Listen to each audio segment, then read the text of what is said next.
Hello everyone, আসসালামু আলাইকুম। আশা করি ভালো আছেন। তো বন্ধুরা, আরও একটি নতুন নিয়োগ বিজ্ঞপ্তি নিয়ে উপস্থিত হয়েছি। বন্ধুরা, এই নিয়োগ বিজ্ঞপ্তিটি সমাজসেবা অধিদপ্তর থেকে প্রকাশিত হয়েছে।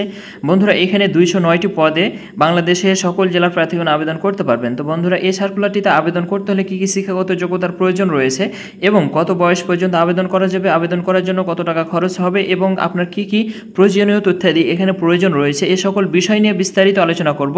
তো বন্ধুরা, এই নিয়োগ বিজ্ঞপ্তিটিতে আবেদন করার জন্য আপনাকে অবশ্যই ভিডিওটি শুরু থেকে শেষ পর্যন্ত ধৈর্য সহকারে দেখতে হবে, তাহলে বুঝতে পারবেন কিভাবে আবেদন করবেন এবং আবেদন করার জন্য কত টাকা পেমেন্ট করতে হবে। তো মূল ভিডিওটি আলোচনা করার পূর্বে আপনার কাছে ছোট্ট একটি রিকোয়েস্ট থাকবে, আপনি যদি আমার চ্যানেলে নতুন অডিয়েন্স হয়ে থাকেন তাহলে অবশ্যই চ্যানেলটি সাবস্ক্রাইব করুন, আর ইতিপূর্বে সাবস্ক্রাইব করে থাকলে আপনাকে অসংখ্য ধন্যবাদ। ওকে বন্ধুরা, তো আপনারা নিশ্চয়ই দেখতে পাচ্ছেন যে সমাজসেবা অধিদপ্তর থেকে এই নিয়োগ বিজ্ঞপ্তিটি প্রকাশিত হয়েছে 9 জুন 2024 তারিখে, যেখানে বলা হয়েছে সমাজ কল্যাণ মন্ত্রণালয়াধীন সমাজসেবা অধিদপ্তরের নিম্নোক্ত শূন্যপদ সরাসরি নিয়োগের মাধ্যমে পূরণের জন্য বাংলাদেশের স্থায়ী নাগরিকগণের নিকট থেকে টেলিটক বাংলাদেশের মাধ্যমে অনলাইনে দরখাস্ত আহ্বান করা যাচ্ছে। তো বন্ধুরা, অবশ্যই টেলিটক প্রিপেড সিমের মাধ্যমে পেমেন্টের মাধ্যমে এবং অনলাইনে এই সার্কুলারটিতে আবেদন করতে পারবেন।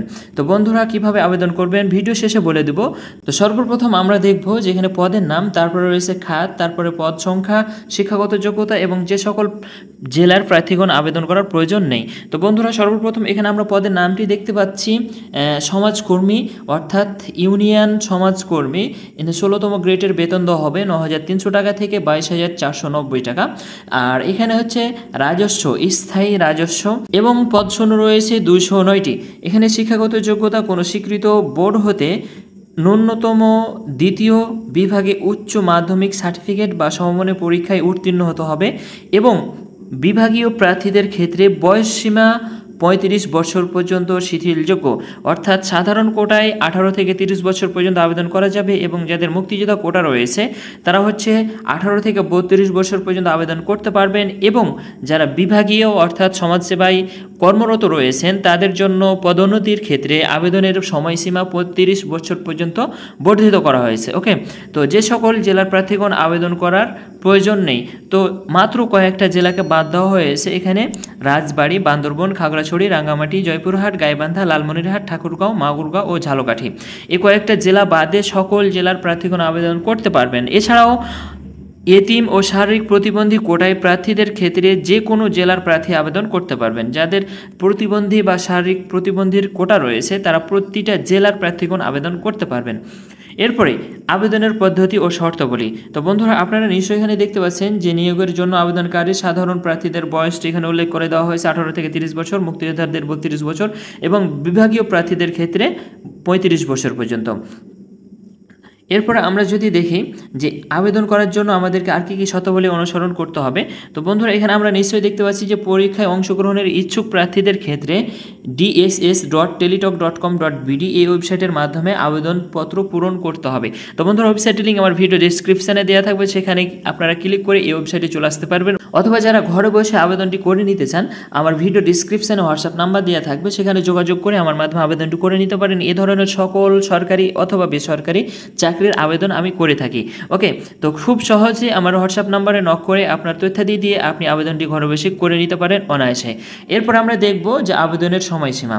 তো বন্ধুরা, আবেদন পূরণ ও পরীক্ষা ফি বাবদ জমাদানের শুরুর তারিখ এখানে উল্লেখ করা হয়েছে 12 জুন সকাল 10টা থেকে 18 জুলাই বিকাল অর্থাৎ রাত 11:59 পর্যন্ত। তো বন্ধুরা, আবেদনটি করার ক্ষেত্রে এখানে আরও কিছু নির্দেশনা উল্লেখ করা হয়েছে যে উক্ত সীমার মধ্যে অর্থাৎ সময়সীমার মধ্যে ইউজার আইডি প্রাপ্ত প্রার্থীগণ পরবর্তী 72 ঘন্টার মধ্যে SMS ও পরীক্ষা ফি জমা দিতে হবে। তো বন্ধুরা, এখানে অনলাইনে আবেদন পত্রে প্রার্থী তার রঙিন ছবি 300x300 পিক্সেল এবং স্বাক্ষর 300x80 পিক্সেল স্ক্যান করে নির্ধারিত স্থানে আপলোড করতে হবে।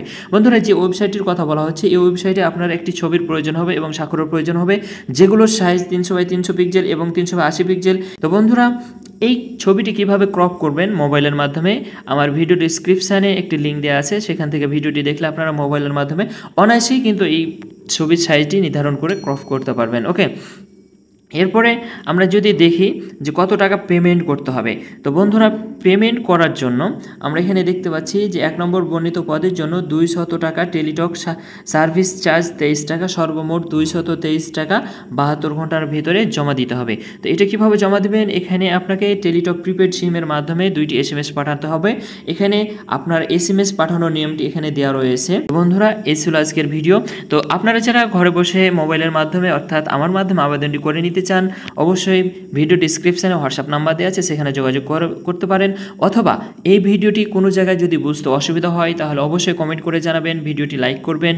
আর এই ধরনের আপডেট পাওয়ার জন্য চ্যানেলটি সাবস্ক্রাইব করে বেল আইকনটি বাজিয়ে রাখবেন। ভালো থাকবেন, সুস্থ থাকবেন, দেখা হবে নতুন কোনো ভিডিও নিয়ে। আল্লাহ হাফেজ।